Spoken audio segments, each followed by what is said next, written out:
How does comparative negligence affect proving negligence? Imagine trying to prove someone was careless in an accident, but then you find out your own actions played a part too. That's where comparative negligence comes into play.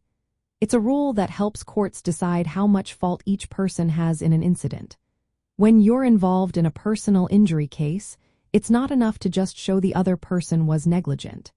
You also have to show how much you contributed to the accident. This makes proving negligence more complicated because the court or insurance companies will look at both sides. They will assign a percentage of blame to each person based on their actions. There are two main ways courts handle this. The first is called pure comparative negligence. Under this rule, even if you are mostly at fault, you can still recover some damages. But your award gets reduced by your percentage of fault. For example, if damages are $100,000 and you are found 30% responsible, you would get $70,000. The second system is called modified comparative negligence.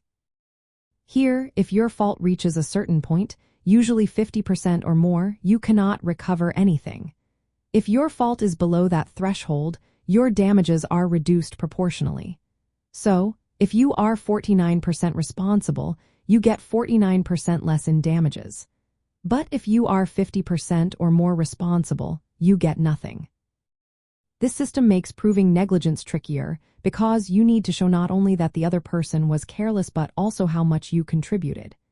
It's important because your own actions can cut down your compensation or even eliminate it entirely. That's why personal injury lawyers gather lots of evidence. They look at accident reports, witness statements, photos, and expert opinions to prove the defendant's negligence and keep your fault as low as possible. The way fault is assigned impacts how much money you might get in the end.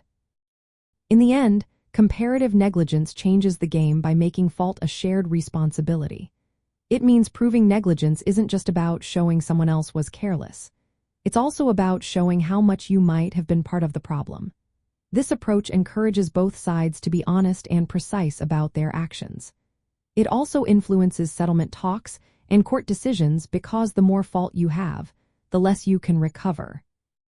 So, understanding how fault is divided helps you see what your chances are and how your own actions might affect your case.